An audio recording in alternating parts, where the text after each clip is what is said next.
السلام علیکم۔ تو آج ہم شروع کرنے والے ہیں ایپیسوڈ نمبر 5 آف یقین کا سفر۔ ڈاکٹر، کیسی ہے میری امی؟ آپریشن تھیٹر سے باہر آتے ڈاکٹر کو دیکھتے عائشہ جلدی سے ڈاکٹر کی طرف بڑھ گئی۔ She is fine, it was an engine attack, وہ بہتر ہیں کافی۔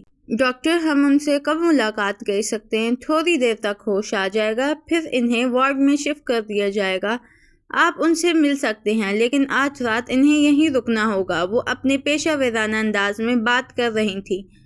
Thanks doctor. ڈاکٹر کے بتانے کے بعد اب ان کے سب کے چہرے پر سکون واضح تھا۔ وہ سبھی ریحانہ بیگم کے وارڈ میں بیٹھے ریحانہ بیگم سے باتیں کرنے کے بعد وہ سبھی مطمئن ہو چکے تھے۔ آپ لوگوں میں سے ایک یہاں مریض کے ساتھ رک جائے، باقی سب وارڈ سے باہر چلے جائیں۔ یہاں اسپتال کی پالیسی کے خلاف ہے، اتنے لوگ وارڈ میں نہیں بیٹھ سکتے۔ نرس کے کہنے پر مہتاب صاحب نے خود وہاں رکنے کا فیصلہ کیا۔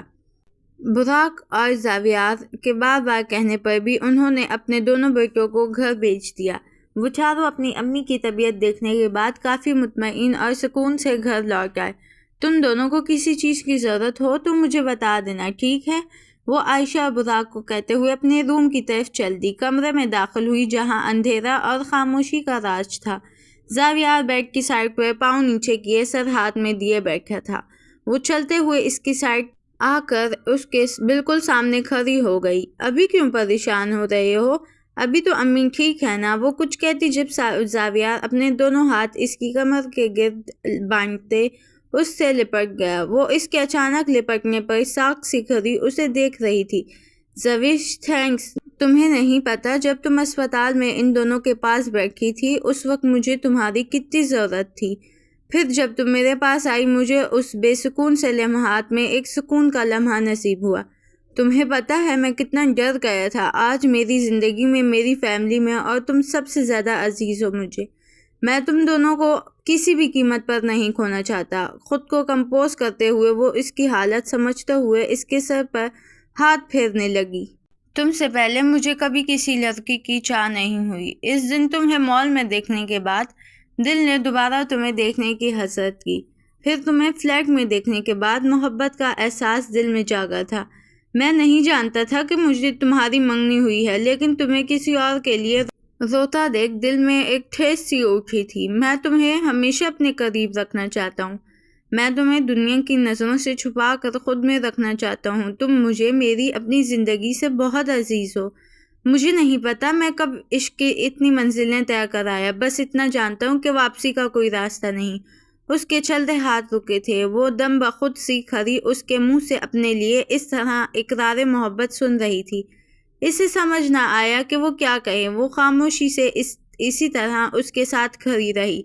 کئی لمحات خاموشی میں بیت گئے۔ وہ اسی طرح اسے مضبوطی سے لپٹا رہا، جیسے اگر وہ چھوڑے گا تو وہ بہت دور چلی جائے گی۔ زاویار، دھیرے سے کہتے وہ اسے خود سے دور کرنے لگی۔ سر پیچھے کیے وہ سر اٹھا کر اسے دیکھنے لگا۔ وہ ایک نظر اس کی نیلی آنکھوں میں دیکھنے کے بعد نظر چراتی بیڈ کی دوسری جانب آ گئی، جبکہ وہ افسوس کرتے پہلے کی طرح بیٹھا رہا۔ سنو، اس کی پشت کو دیکھتے وہ بامشکل اپنے لفظ منہ سے نکال پائی، جبکہ اس کی آواز پر وہ پیچھے پڑ گیا جہاں وہ ایک ہاتھ سے اسے اپنے دوسرے بازو پر لیٹنے کا اشارہ کر رہی تھی۔ وہ سیدھا ہوتا ہوا اس کے ساتھ لیٹ گیا، جبکہ زوش خود کو کمپوز کرتی اس کی حالت سمجھتے ہوئے اس کے بالوں میں اپنی انگلیاں دوبارہ سے پھیرنے لگی، جس سے وہ تھوڑی ہی دیر میں نیند کے آغوش میں تھا۔ کمرے کے معنی خیز خاموشی میں زوش کو اپنی تیز چلتی دھڑکنوں کی آوازیں سنائی دے رہی تھیں۔ وہ اپنی بے ترتیب سانسوں کو ترتیب دینے لگی۔ دماغ میں کئی سوچیں ایک ساتھ آ رہی تھیں۔ اسے سمجھ نہیں آ رہا تھا کہ وہ کیا کرے، اور انہی سوچوں کو سوچتے ہوئے کب نیند کی وادیوں میں اتری اسے علم نہ ہوا۔ بھابھی السلام علیکم، صبح بخیر، عائشہ خوش دلی سے کہتے ہوئے کچن میں کھڑی زوش کے پاس کھڑی ہو گئی، جو ناشتہ بنانے میں مصروف تھی۔ وعلیکم السلام، بخیر۔ ناشتہ بن گیا کیا؟ وہ ناشتے کو دیکھتے ہوئے پوچھنے لگی۔ ہاں بن گیا ہے، تم جاؤ میں لگواتی ہوں۔ براق اٹھ گئے کیا؟ وہ ملازمہ کو ناشتہ لگانے کا کہتے ہوئے خود عائشہ کے ساتھ باہر آ کر بیٹھ گئی۔ مجھے کسی نے یاد کیا ہے کیا؟ براق فریش سا ہوا سیڑھیوں سے نیچے اترتے ہوئے ان دونوں کے پاس آ کر بیٹھ گیا۔ اتنے برے دن نہیں آئے کہ تمہیں یاد کریں۔ عائشہ نے ناشتہ پلیٹ میں ڈالتے ہوئے اس کی غلط فہمی دور کی۔ تم سے میں نے بات کی ہی نہیں، میں تو اپنی بھابھی سے بات کر رہا ہوں۔ کیوں بھابھی؟ براق اس کی باتوں کو کسی خاطر میں نہ لاتے ہوئے بنا زوش کی طرف متوجہ ہوا۔ ہاں میں تمہیں ہی یاد کر رہی تھی، زوش نے مسکراتے ہوئے سے کہا، جس پر وہ جتاتی نظروں سے عائشہ کو دیکھنے لگا جو اسے اگنور کر کیے ناشتے کے ساتھ انصاف کر رہی تھی۔ بھائی نہیں اٹھے کیا ابھی تک؟ براق کے سوال پوچھنے پر زوش کے چلتے ہاتھ اچانک رکے تھے اور پھر وہ کچھ کہتی اس سے پہلے سیڑھیوں سے اترتے زاویار کو دیکھا۔ گرے ٹی شرٹ اور سیاہ ٹراؤزر پہنے ہوئے تھا، جس کے بال ماتھے پر بکھرے ہوئے وہ جاذب نظر لگ رہا تھا۔ وہ خاموشی سے آ کر ٹیبل پر بیٹھ گیا اور زوش جو پہلے سے ہی ناشتے کی پلیٹ پر جھکی ہوئی تھی، زاویار کے آتے ہی وہ مزید پلیٹ پر جھک گئی۔ زاویار نے اسے دیکھا جو پورے ناشتے اسے دیکھنے سے بھی کترا رہی تھی، اور ناشتہ کرتے ہی وہ وہاں سے اٹھ کر جانے لگی جب براق نے اسے روکا۔ بھابھی، آپ اور عائشہ بھی تیار ہو جائیں، پھر ہم اسپتال چلتے ہیں۔ ٹھیک ہے، وہ براق کو جواب دیتے ہوئے اپنے کمرے کی طرف بڑھ گئی۔ زاویار اپنے روم میں داخل ہوا جہاں بیڈ پر اس کے کپڑے رکھے ہوئے تھے اور ڈریسنگ کی لائٹ آن تھی، مطلب وہ تیار ہونے کے لیے ڈریسنگ میں گئی تھی۔ وہ خاموشی سے اپنے کپڑے لیے واش روم میں چلا گیا۔ تھوڑا وقت گزرنے کے بعد جب وہ باہر آیا، ایک نظر دوبارہ ڈریسنگ کو دیکھا جس کا دروازہ ہلکا کھلا ہوا تھا اور وہ اندر نہیں تھی۔ ایک نظر اس چگی میں دیکھا، اس نے وہاں بھی وہ موجود نہیں تھی، یعنی وہ اس کے باہر نکلنے سے پہلے ہی نیچے بھاگ گئی تھی۔ زاویار اپنا سر جھٹکتا نکل گیا۔ بھابھی چلیں، عائشہ زوش کا ہاتھ پکڑتے ہوئے اندر سے باہر لے جانے لگی جہاں براق گاڑی کے پاس کھڑا ان کا انتظار کر رہا تھا۔ بھابھی، آپ اور بھائی آ جانا، میں اور عائشہ جا رہے ہیں، براق نے کہتے ہوئے فاطمہ کو اشارہ کیا جو گاڑی میں بیٹھنے جا رہی تھی۔ ایک ساتھ چلتے ہیں نا؟ وہ اچانک عائشہ کی گاڑی میں بیٹھنے سے پہلے بول اٹھی۔ کیوں، آپ کو بھائی سے ڈر لگتا ہے کیا؟ براق کے انداز میں شرارت تھی جسے زوش نے سمجھتے ہوئے ایک گھوری سے اسے نوازا، اور پھر وہ تینوں کار کی طرف بڑھ گئے۔ زاویار نے آتے ہی اپنی کار کی ڈرائیونگ سیٹ سنبھالی جس کی وجہ سے زوش پچھلا دروازہ کھولے اندر بیٹھنے لگی تھی، لیکن براق پہلے ہی بیٹھ چکا تھا۔ کیا ہے؟ زوش نے ہلکی آواز میں غصے سے براق سے پوچھا، جس پر وہ کندھے اچکاتے دانتوں کی نمائش کرنے لگا، اور زوش ایک نظر سے گھور کر آگے بڑھ گئی۔ وہ چاروں ہاسپٹل کے وارڈ کی طرف بڑھ رہے تھے جب اندر سے آتی کچھ آوازوں سے وہ سمجھ چکے تھے کہ اندر کون ہے۔ السلام علیکم بابا۔ زوش اندر جاتے ہی احمد صاحب کے گلے لگی، جس پر انہوں نے بھی محبت اور خوشی سے اس سے حال احوال پوچھا۔ احمد صاحب سے ملنے کے بعد وہ حاجرہ بیگم سے ملی اور پھر ریحانہ بیگم کی طرف متوجہ ہوئی۔ زاویار بھی دونوں سے ملنے کے بعد ماہنور کے سر پر ہاتھ رکھتے اس سے سلام کرنے کے بعد آگے بڑھ گیا۔ چونٹی، وہ ہلکی آواز میں کہتے ہوئے اس سے تھوڑے فاصلے پر بیٹھ گیا۔ تمیز نہیں ہے سلام کرنے کی؟ وہ سخت تیور لیے ہلکی آواز میں اس سے گویا ہوئی۔ کیوں، سلام کرنا مجھ پر ہی فرض ہے کیا؟ تم نہیں کر سکتی؟ وہ بھی اسی کے انداز میں مخاطب ہوا۔ باہر سے تم آئے ہو نا، تو تم سلام کرو۔ تو تمہیں کس نے بتایا نہیں کہ کوئی باہر سے آتا ہے تو اٹھ کر اس کے سلام کرتے ہیں؟ نہیں، تم بڑے ہو یا میں؟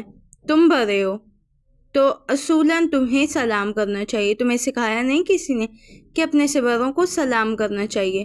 اور یہ کون سی کتاب میں لکھا ہے کہ چھوٹوں کو ہی سلام میں پہل کرنی چاہیے؟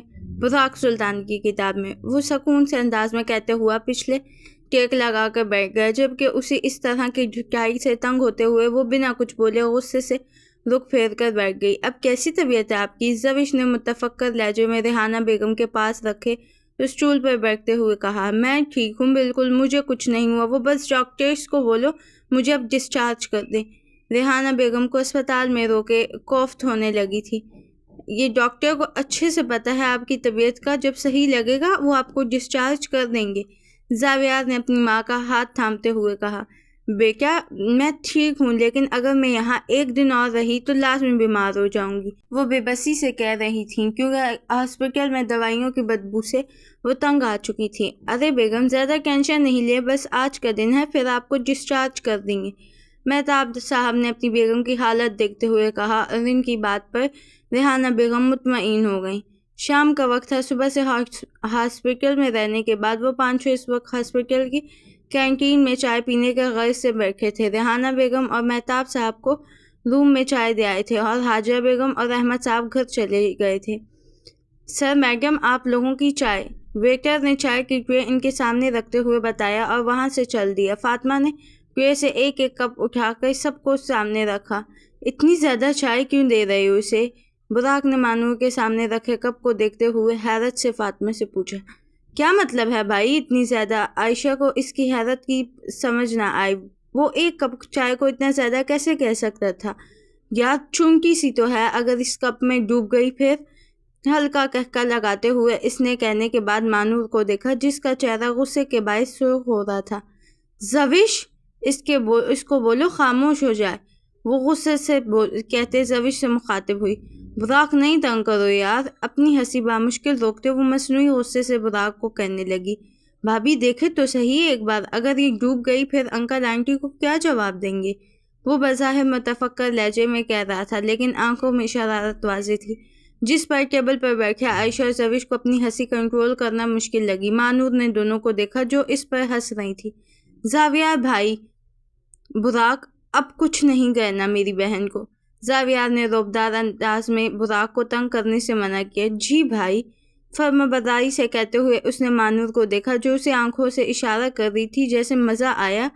ماما آپ کو کسی چیز کی ضرورت ہے کیا؟ نہیں بیٹا، میں بالکل ٹھیک ہوں، اور اگر کچھ چاہیے ہوگا تو میں خود لے لوں گی۔ یا پھر مہتاب یہی ہیں، تم لوگ سب جاؤ اب اپنے اپنے کمرے میں سو جاؤ، صبح سے میرے ساتھ ہاسپٹل میں تھک گئے ہوگے۔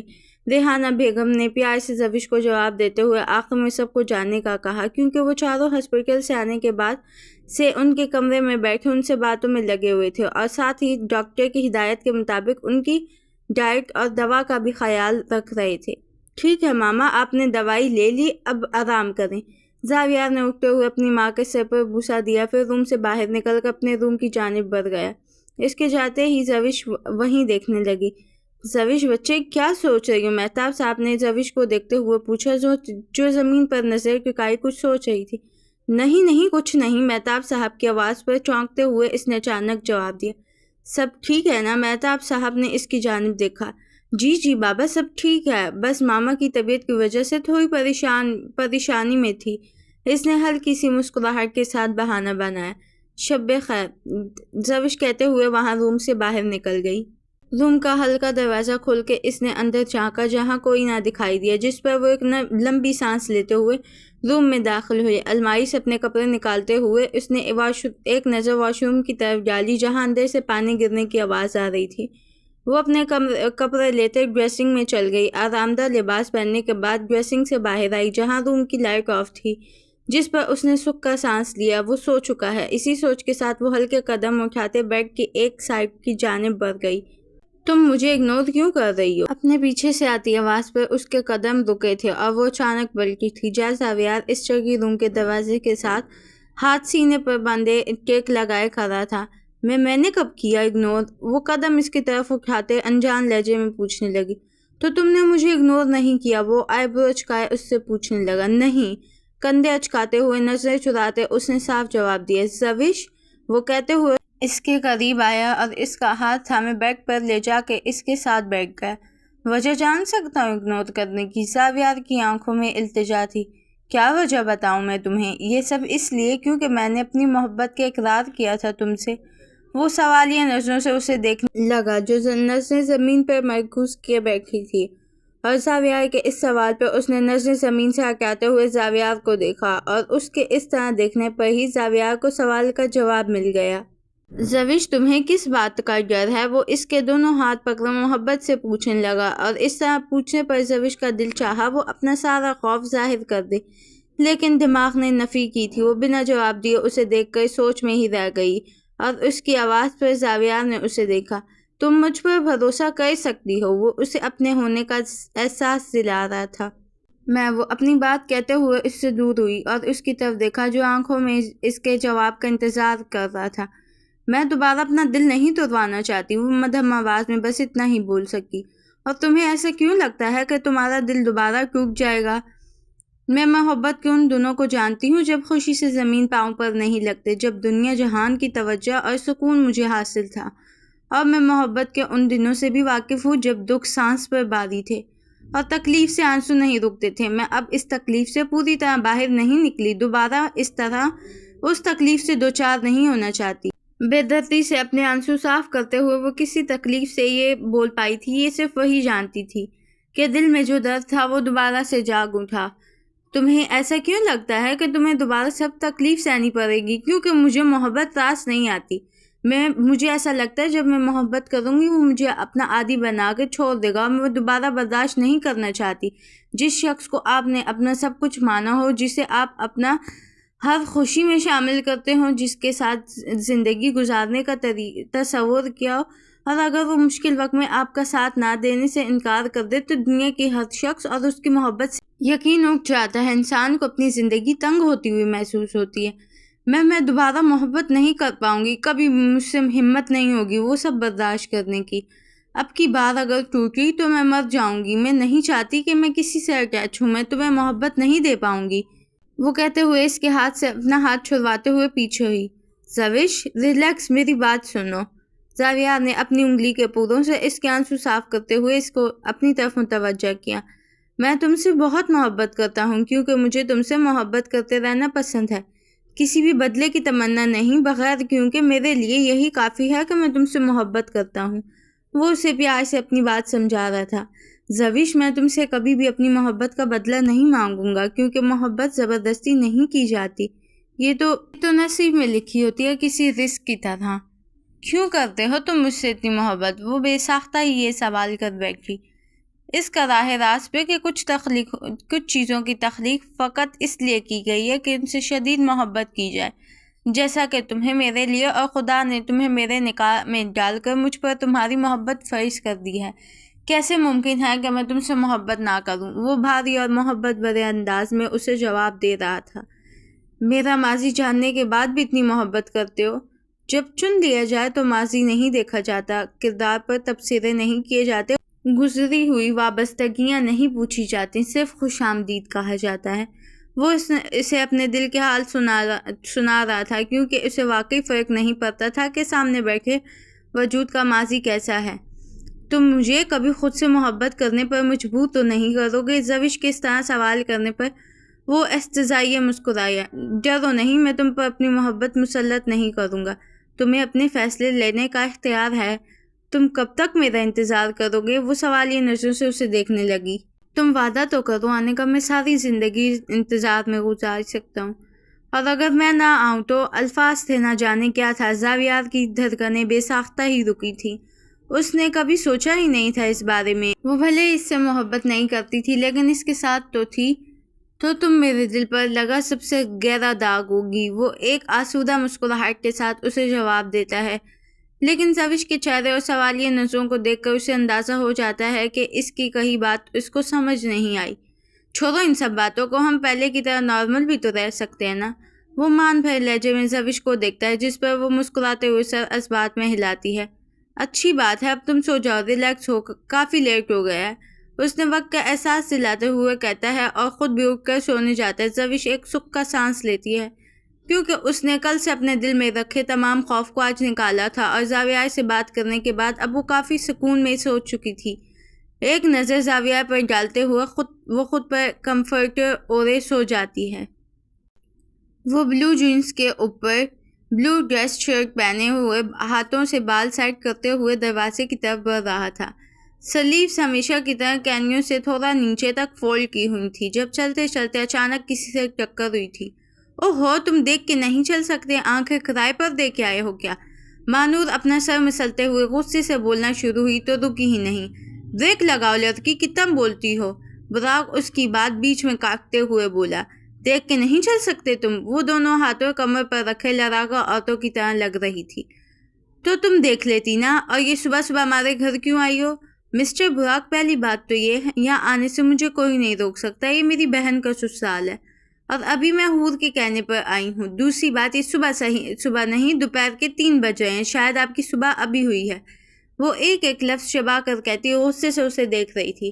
میرے لیے تو صبح یہی ہے نا چونٹی۔ وہ کندھے چکاتے سکون سے کھڑا تھا جب دروازے سے اندر آتی حور پر نظر پڑی۔ السلام علیکم بھابی، وہ بھابی کے الفاظ پر زور ڈالتے شرارت سے اس کی جانب بڑھ گیا۔ وعلیکم السلام۔ اندر آتے ہوئے فروٹس اور سامان ملازمہ کو دیتے ہوئے اس نے براق کے سر پر ہلکی سی چپٹ لگائی۔ کیسے آنا ہوا آپ کا یہاں؟ وہ آنٹی سے ملنے آئی تھی۔ او آ جائیں۔ براق خود کو اپنے ساتھ لے کر ریحانہ بیگم کے کمرے کی طرف بڑھ گیا۔ مانور نے ان دونوں کو دیکھا جو سرے سے اسے اگنور کر گئے تھے، اور پھر وہ خود بھی ان کے پیچھے ریحانہ بیگم کے کمرے کی طرف چل دی۔ کیسی ہے طبیعت آپ کی آنٹی؟ سلام کرنے کے بعد وہ دونوں ریحانہ بیگم کے پاس بیڈ پر بیٹھ گئیں۔ میں تو ٹھیک ہوں، مجھے کیا ہونا ہے، بس ہلکی سی طبیعت خراب ہو گئی تھی، اور چلو اچھا ہی ہوا اسی بہانے تم ہمارے گھر آئی تو صحیح۔ اپنی طبیعت کا بتانے کے بعد وہ آخر میں نہ آنے کا میٹھا شکوہ کر گئی۔ انہی باتوں کے دوران زویش بھی کمرے میں داخل ہوئی اور وہ دونوں سے ملنے کے بعد وہیں بیٹھ گئی۔ کچھ دیر باتوں کے بعد وہ دونوں ہی اپنے گھر کے لیے اٹھ گئی تھیں۔ ریحانہ بیگم کے اصرار کے بعد وہ دونوں وہاں نہ رکی تھی۔ ریحانہ بیگم سے الوداعی کلمات کہنے کے بعد وہ دونوں زویش اور براق کے ساتھ باہر نکلی تھیں۔ حور آپ تو رک جاتی یہاں پر، براق نے آپ الفاظ پر دباؤ ڈالتے ہوئے حور کو کہا اور جتاتی نظروں سے مانور کو دیکھا جو اس کی بات کا مطلب سمجھتے غصے سے اسے گھورنے لگی۔ چلو حور، ورنہ یہ آپ کو یہاں نہ روک لے۔ مانور نے بھی اسی کے انداز میں آپ پر دباؤ ڈالتے جتاتی نظروں سے اسے دیکھا، جیسے کہنا چاہ رہی ہو کہ ہاں مجھے رکنے کا شوق بھی ہے بھی نہیں، اور پھر حور کو لے کر گاڑی میں بیٹھ گئی۔ زویش ان دونوں سے ملنے کے بعد اندر چلی گئی، جبکہ براق وہیں کھڑا۔ ان کی گاڑی سلطان مینشن سے باہر نکلی تھی، ساتھ ہی ایک گاڑی سلطان مینشن کے اندر آئی تھی۔ گاڑی سے شایان زادی اپنے بیگم کے ساتھ نیچے اترے تھے، جبکہ مصطفیٰ گاڑی سائڈ پر پارک کرنے لگ گیا تھا۔ السلام علیکم آنٹی۔ وعلیکم السلام بیٹا۔ مسز شایان نے براق کو گلے لگاتے سر پر پیار کیا تھا۔ السلام علیکم انکل، آپ تو بڑے ہینڈسم ہو گئے ہیں۔ شایان صاحب کے گلے لگتے براق نے شرارت سے ہنستے ہوئے کہا۔ اس کی بات پر شایان صاحب بھی ہنستے ہوئے اس سے ملنے کے بعد اندر کی طرف چل دیے۔ رانگ ٹائمنگ ہے بھائی تمہاری۔ ایک نظر گیٹ سے نکلی حور کی گاڑی کو دیکھتے براق نے اس کے کندھے پر ہاتھ رکھتے ہوئے افسردگی سے کہا، کوئی بات نہیں، کچھ وقت کی بات ہے، پھر ہمیشہ میرے پاس ہی ہوگی، اطمینان سے کہتے ہوئے وہ دونوں اندر کی جانب بڑھ گئے۔ السلام علیکم۔ مصطفیٰ نے روم میں داخل ہوتے سب کو اجتماعی سلام کیا اور ریحانہ بیگم کی طبیعت پوچھنے کے بعد وہیں بیٹھ گیا۔ ویسے مصطفیٰ، تم بھی اب اپنے باپ کے نقش قدم پر چل رہے ہو۔ مہتاب صاحب نے شایان صاحب کو دیکھنے کے بعد مصطفیٰ پر طنز کیا۔ کیا مطلب انکل؟ میں سمجھا نہیں۔ ناسمجھی سے مہتاب صاحب کو دیکھتے اس نے مسکرا کر دریافت کیا، مطلب تم بھی اب گھر کا چکر نہیں لگاتے؟ اوہو مہتاب، یہاں کچھ بزنس میں بزی تھا، اسی لیے چکر نہیں لگا پایا۔ مصطفیٰ کے بولنے سے پہلے شایان صاحب نے مہتاب صاحب کے کندھے پر ہاتھ رکھتے ہوئے کہا، ہاں بزنس تو تمہارا ہی ہے بس۔ مہتاب صاحب نے مصنوعی ناراضگی سے اظہار کیا۔ اچھا بھائی، آئندہ سے آتا رہوں گا میں اپنے دوست کے گھر۔ شایان صاحب کا انداز ہار ماننے والا تھا، جس پر کمرے کے سبھی نفوس ان دونوں کو نوک جھونک دیکھ رہے تھے، جو عمر کے اس پہلو میں بھی ایک دوسرے سے اکثر بچوں کی طرح لڑا کرتے تھے۔ ڈنر کرنے کے بعد دونوں فیملی سلطان مینشن کے لاؤنج میں بیٹھی ٹھنڈی ہوا میں بیٹھے چائے کا مزہ لے رہے تھے، ساتھ میں ہلکی خوشگپیوں میں بھی مصروف تھے۔ آگے کا کیا پلان ہے مصطفیٰ؟ مہتاب صاحب نے ساتھ بیٹھے مصطفیٰ سے پوچھا، جو زاویہ سے باتوں میں مشغول تھا۔ ان کے سوال پوچھنے پر وہ سیدھا ہو کر ان کی طرف متوجہ ہوا۔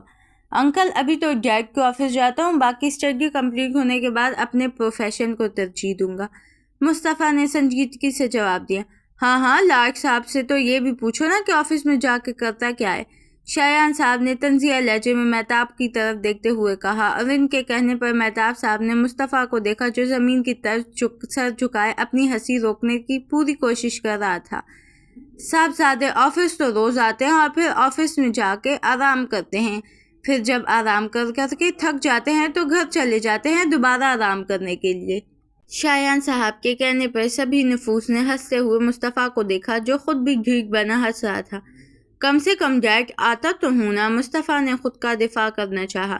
شکریہ بیٹا آپ کا، جو آپ روزانہ اپنا چہرہ دکھا دیتے ہیں، شایان صاحب نے اپنے اکلوتے بیٹے کی بے نیازی کو دیکھتے ہوئے کہا۔ مسز شایان دونوں باپ بیٹوں کی باتوں پر ہنس رہی تھی۔ وہ دونوں ایسے ہی ساتھ بیٹھتے تو ان کی نوک جھونک ختم نہ ہوتی۔ کل تیار رہنا، ہم تینوں مارکیٹ جائیں گے، مصطفیٰ نے اپنے ساتھ بیٹھے زاویہ اور براق کو دیکھتے ہوئے کہا۔ کیونکہ پرسوں میرا نکاح ہے، مصطفیٰ نے ان دونوں کو اپنے نکاح کی تاریخ یاد دلائی، تو دونوں نے ایک زبان سوال کیا۔ اور مصطفیٰ ان دونوں بھائیوں کی بے نیازی دیکھنے لگا۔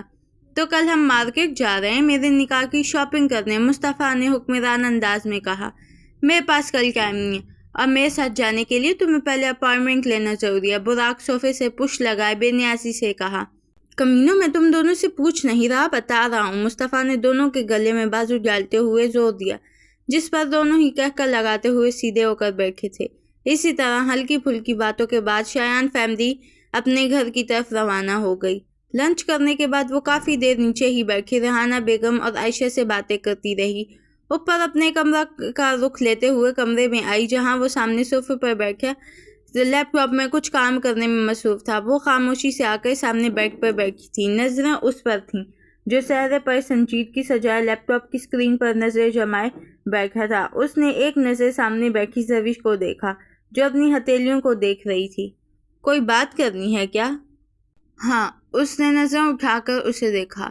کیا کام ہے؟ لیپ ٹاپ سائڈ پر رکھتے وہ پوری طرح اس کی جانب متوجہ ہوا۔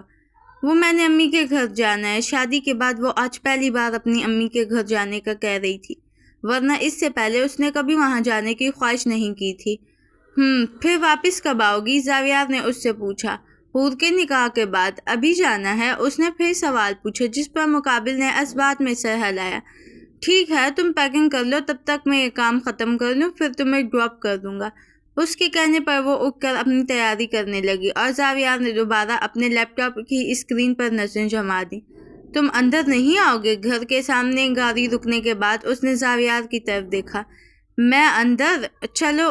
گاڑی سے اترنے کے بعد اس نے زویش کی طرف کا دروازہ کھولتے ہوئے اسے باہر آنے کو کہا۔ اندر جانے سے پہلے اس نے گھر کو دیکھا۔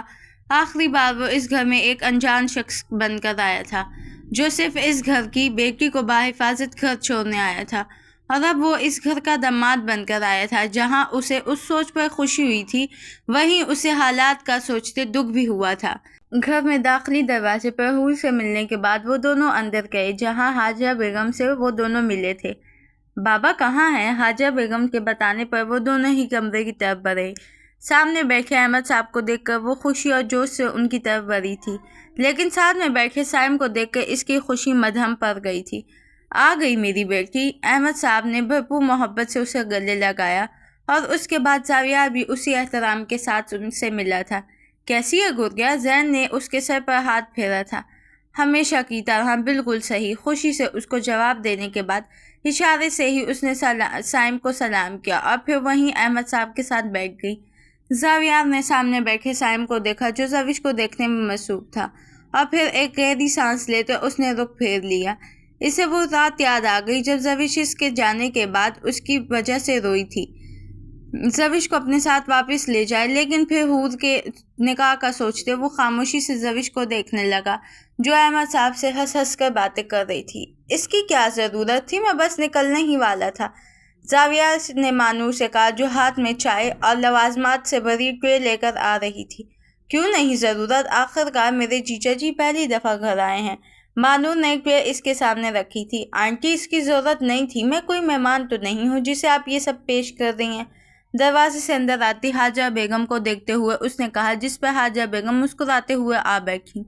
مہمان تو نہیں ہو، لیکن پھر بھی کھانا تو پڑے گا، حاجہ بیگم نے حکمران انداز میں کہا، جس پر وہ ہار مانتے ہوئے چائے پینے لگا۔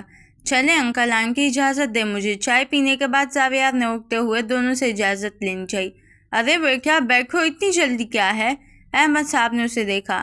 وہ انکل مصطفیٰ کے ساتھ جانا ہے مارکیٹ، تو بس اسی لیے، ورنہ ضرور رکتا، معذرت خواہ انداز میں کہتے وہ ان دونوں سے ملا اور پھر باہر کی جانب بڑھ گیا۔ زویش جاؤ، باہر تک چھوڑ کے آؤ، حاجہ بیگم نے ساتھ بیٹھی زویش کو دھیمے لہجے میں کہا، جس پر وہ سر اس بات میں ہلاتی زاویار کے پیچھے چل دی۔ اللہ حافظ۔ باہر آتے اس نے زاویار کی پشت دیکھتے ہوئے کہا، جو اپنی گاڑی کی طرف بڑھ رہا تھا۔ زویش کی آواز پر وہ پلٹا اور واپس اس کی طرف آیا۔ زویش، تمہارے آنسو بہت قیمتی ہیں، کوشش کرنا ان کو باہر نہ آنے دینا، کیونکہ یہ اتنے سستے نہیں ہیں کہ کسی کے لیے بھی باہر جائیں۔ اس کے دونوں ہاتھوں کو تھامتے وہ ٹھہر ٹھہر کر بول رہا تھا، لیکن اس کی کہی بات کا مطلب وہ اچھے سے سمجھ چکی تھی۔ اپنا خیال رکھنا میرے لیے، مدھم مسکراہٹ کے ساتھ وہ اسے کہتے گاڑی کی طرف بڑھ گیا۔ زویش وہیں کھڑی اس کو جاتے ہوئے دیکھ رہی تھی۔ کیوں تھا وہ ایسا جس کو اس کے آنسوؤں سے اتنا فرق پڑتا تھا؟ اور ہلکی مسکراہٹ کے ساتھ واپس اندر کی جانب بڑھنے لگی جب سامنے کھڑے نفوذ کو دیکھ کر اس کے چہرے پر بل پڑے۔ تم خوش ہو اس کے ساتھ وہ اندر کی طرف بڑھی تھی جب سائم اس کی آواز پر وہ رکی۔ میری خوشی کے بارے میں سوال تمہارے منہ سے اچھے نہیں لگ رہے۔ کیا تم مجھ سے ناراض ہو؟ اس کے سوال کیا جس پر وہ چلتے ہوئے عین اس کے مقابل آ کھڑی ہوئی۔ ناراضگی بہت قیمتی چیز ہے، ہر کسی پہ نہیں لٹائی جاتی، اور میرا نہیں خیال کہ تمہارا اور میرا ایسا کوئی رشتہ ہے جس کی بنا پر میں تم سے ناراض ہوں۔ اس کا لہجہ بے تاثر تھا، وہ ایک لمحے میں سائم کو کسی کہہ گئی تھی۔ زوش سوری، لیکن اس وقت مجھے کچھ سمجھ نہیں آ رہا تھا میں کیا کرتا، سچویشن ہی ایسی تھی، ورنہ تم تو جانتی ہو نا میں کتنی محبت کرتا ہوں تم سے۔ ابھی وہ بول ہی رہا تھا جب زوش کے طنزیہ لہجے میں ہنسنے پر رک کر اسے دیکھنے لگا، جیسے اس کے ہنسنے کی وجہ پوچھ رہا ہو۔ مسٹر سائم صدیقی، جو آپ نے کی تھی وہ محبت نہیں تھی، کیونکہ مرد کبھی بھی اپنی پسندیدہ عورت کو کسی دوسرے مرد کے لیے نہیں چھوڑتا۔ اس کی کہی بات پر سائم کو شرمندگی نے آ گھیرا۔ زوش، تم جانتی ہو اس وقت حالات کیا تھے، میں کچھ نہیں کر سکتا تھا، میں اس وقت مجبور تھا۔ مرد کے ہاتھ میں اتنی گرفت تو ہونی ہی چاہیے کہ وہ اپنی پسندیدہ عورت کا ہاتھ تھام کر دنیا کے سامنے لے جا سکے، اور ساری بات انسان کے خلوص کی ہوتی ہے، ورنہ کوئی بھی کانوں کا اتنا کچا اور آنکھوں کا اتنا اندر نہیں ہوتا کہ سچ کو دیکھ اور سن نہ سکے۔ لہجے میں چھپا طنز سائم سمجھ گیا تھا، اور پھانسی کے مجرم کو بھی اپنی آخری خواہش بتانے کا حق ہوتا ہے، لیکن تم نے تو مجھے کچھ بولنے کا موقع ہی نہیں دیا تھا، اور ابھی اس وقت میں تمہیں کچھ بھی سوچنے کا موقع نہیں دوں گی کہ کیوں چھوڑا، اور نہ ہی میں خود کو ہمدردی کے قابل سمجھتی ہوں۔ میں کروں گی کہ تمہاری ساری زندگی پچھتاوا ہوگا کہ میں بے وفائی کیوں کی۔ وہ جو کب سے بھری آپ بیٹھی تھی آج سب بولنے کا ارادہ رکھ رہی تھی۔ زوش، کیا تم واپس نہیں لوٹ سکتی؟ سائم کے پوچھنے پر زوش کے ماتھے پر بل پڑے تھے، وہ کیسے اس کی محبت کو رسوا کرنے کے بعد اب لوٹنے کا کہہ سکتا تھا۔ تم نے اپنی بے اعتباری اور اپنی زبان کی وجہ سے کھویا تھا مجھے، اور یہ بات تمہاری انا کبھی تسلیم نہیں کرتی، اور اب ٹھوکر لگنے کے بعد تم دوبارہ آئے ہو، لیکن میں تمہیں اپنے دل سے اتار چکی ہوں۔ اس کی آنکھوں میں آنکھیں ڈالتے سپاک لہجے میں جواب دیا۔ پلیز، اس نے ایک آخری امید کے ساتھ اس کے چہرے کو دیکھتے التجا کی۔ وہ انسان بہت بیوقوف ہوتا ہے جو ایک ہی پتھر سے دوبارہ ٹھوکر کھائے، اور میں ایک بار آزمائے ہوئے شخص کو دوبارہ موقع نہیں دیتی، کیونکہ جو ایک بار دھوکہ دے سکتا ہے وہ دوبارہ بھی دے سکتا ہے۔ حالات بدل سکتے ہیں، فطرت نہیں۔ دو ٹوک لہجے میں اپنی بات مکمل کرنے کے بعد وہ اندر کی طرف بڑھ گئی، جبکہ وہ اپنی ایک لمبی سانس لیتے ہوئے وہیں کھڑا اس کی پشت کو دیکھ رہا تھا۔ کہ وہ کیوں بھول گیا تھا کہ وہ زوش شاہ ہے؟ وہ خود سے کی گئی بے وفائی کی معافی نہیں دیتی، وہ اپنی عزت نفس کے لیے دنیا کی ہر محبت کو ٹھوکر مار سکتی ہے۔ بے بسی سے سوچتے وہ وہیں کھڑا رہا۔ زاویہ مال کے اس انٹرنس پر تھا جب موبائل بجنے لگا۔ اس نے موبائل سامنے کیا جہاں مصطفیٰ کا نام جگمگا رہا تھا۔ کال اٹھاتے اس نے موبائل کان سے لگایا۔ ہیلو، کہاں ہے تو؟ ہم دونوں کب سے تیرا ویٹ کر رہے ہیں۔ مصطفیٰ کی چلتی زبان پر اس نے موبائل کان سے دور کیا، اور جب سامنے سے خاموشی اختیار ہوئی تب اس نے دوبارہ موبائل کان سے لگایا۔ کہاں پر ہے تو؟ میں انٹرنس پر ہوں، تو وہیں رک، ہم وہاں آتے ہیں۔ مصطفیٰ کے کہنے پر کال کاٹ کے دونوں ہاتھ جیب میں ڈالتے یہاں وہاں دیکھنے لگا۔ جب کچھ منٹ بعد وہ دونوں سامنے سے چلتے ہوئے آ رہے تھے۔ کہاں رہ گیا تھا یار؟ مصطفیٰ نے آتے سمیت دوبارہ سوال کیا۔ کتنے سوال کرتا ہے یار، چل شاپنگ کرتے ہیں۔ وہ اس کے سوال کو سرے سے اگنور کرتا ہوا آگے بڑھ گیا۔ یار، تو پچھلے آدھے گھنٹے سے الگ الگ شاپ پر گھوم چکا ہے، لیکن تجھے کوئی سوٹ پسند کیوں نہیں آ رہا؟ زاویہ نے بیزاری سے اسے کہا، جو ہر سوٹ کو دیکھنے کے بعد ریجیکٹ کر رہا تھا۔ یار، پہلی بار میری شادی ہو رہی ہے، اسی لیے میں ایک پرفیکٹ سوٹ کی تلاش میں ہوں۔ کپڑوں کو دیکھتے اس نے کہا، سب کی ہی پہلی بار ہوتی ہے، تو کوئی انوکھا نہیں ہے۔ زاویہ نے اس کی بیتوکی بات پر جواب دیا۔ یہ والا سوٹ بیسٹ ہے۔ براق نے ایک ہینگ کیے ہوئے سوٹ کو دیکھتے ہوئے ٹھوری پر رکھتے ہوئے کچھ سوچتے ہوئے کہا، جس پر وہ دونوں سوٹ کی طرف دیکھنے لگے۔ ہاں، سوٹ تو واقعی پیارا لگ رہا ہے۔ مصطفیٰ نے سوٹ کو دیکھتے ہوئے تعریف کی۔ آخر پسند کس کی ہے؟ براق نے شوق انداز میں کہا، جس پر مصطفیٰ نے اسے نیچے سے اوپر تک دیکھنے کے بعد نظر گھما کر زاویہ کو دیکھا، جیسے اس سے سوٹ کے بارے میں پوچھ رہا ہو۔ ہاں، اچھا لگ رہا ہے، تیری شکل پر سوٹ بھی کرے گا۔ زاویہ نے اس کے دیکھنے پر سرسری سے جواب دیا، اور پھر مصطفیٰ سوٹ کی پیمنٹ کروانے کاؤنٹر کی طرف چل دیا۔ ویل ڈن، ورنہ مجھے تو لگا تھا کہ آج کی رات اسی مال میں گزارنی پڑے گی۔ زاویار نے براق کا ہاتھ تھپتھپاتے ہوئے کہا، جس پر مصطفیٰ کے لیے کپڑے پسند کیے تھے، اور براق اپنی تعریف پر معتبانہ انداز میں جھکا تھا۔ باقی سامان وہ پہلے ہی لے چکے تھے۔ سوٹ کی پیمنٹ کروانے کے بعد وہ تینوں گھر کی طرف روانہ ہو گئے۔ ڈنر کرنے کے بعد وہ کافی دیر حاجہ بیگم اور احمد صاحب کے ساتھ بیٹھی رہی، پھر ان کو آرام کرنے کا کہتے ہوئے اپنے روم میں آ گئی، اور اس وقت وہ کھلے آسمان کے نیچے ٹھنڈی ہوا میں ڈھیلی سی شرٹ اور ٹراؤزر پہنے بالکنی میں رکھے جھولے پر بیٹھی تھی۔ بالوں کا تفصیل جورا بنا رکھا تھا، ہمیشہ کی طرح اپنی سوچوں میں بیٹھی وہ آسمان پر چمکتے چاند کو دیکھ رہی تھی۔ دماغ میں شام کی گئی اسائم کی گفتگو چل رہی تھی، جب اچانک فون پر بجتی بیل نے اس کی خاموشی کو توڑا۔ کال اٹھاتے اس نے فون کان سے لگایا۔ ہیلو، کیسی ہو؟ بالکنی کی ریکنگ پر ایک ہاتھ رکھے زاویار نے سوال کیا۔ جیسی شام میں تھی۔ ہاں، کیا کر رہی ہو؟ ایک اور سوال کیا گیا۔ کچھ نہیں، بیٹھی ہوئی تھی۔ تم بتاؤ۔ ہاں، بس تمہاری طبیعت کا پوچھنے کے لیے کال کیا تھا۔ فکر نہیں کرو، اتنی کمزور نہیں ہوں کہ میں ایک بات پر آنسو بہاؤں۔ اس کی بات کا مطلب سمجھتے ہوئے اس نے کہا، پھر تو بہت اچھی بات ہے، عورت کو مضبوط ہی رہنا چاہیے۔ زوش نے بس اتنا ہی کہنے پر اکتفا کیا۔ چلو کل ملتے ہیں، کل تک اپنا دھیان رکھنا۔ الوداعی کلمات کہنے کے بعد اس نے فون کاٹ دیا، اور ایک نظر فون پر ڈال کر دوبارہ آسمان کو دیکھنے میں مہو ہو گئی، جبکہ زاویار اس سے بات کرنے کے بعد کافی مطمئن تھا۔ وہ جو شام سے سائم کو دیکھنے کے بعد پچھلی ملاقات کا سوچتے ہوئے ٹینشن میں تھا، اب زوش سے بات کرنے کے بعد وہ کافی حد تک پرسکون تھا۔ وہ ریکنگ سے اندر جانے لگا جب مصطفیٰ کی کال دیکھ کر رکا، اور اس کی بات سننے کے بعد سر نفی میں ہلاتے کمرے کی طرف بڑھ گیا۔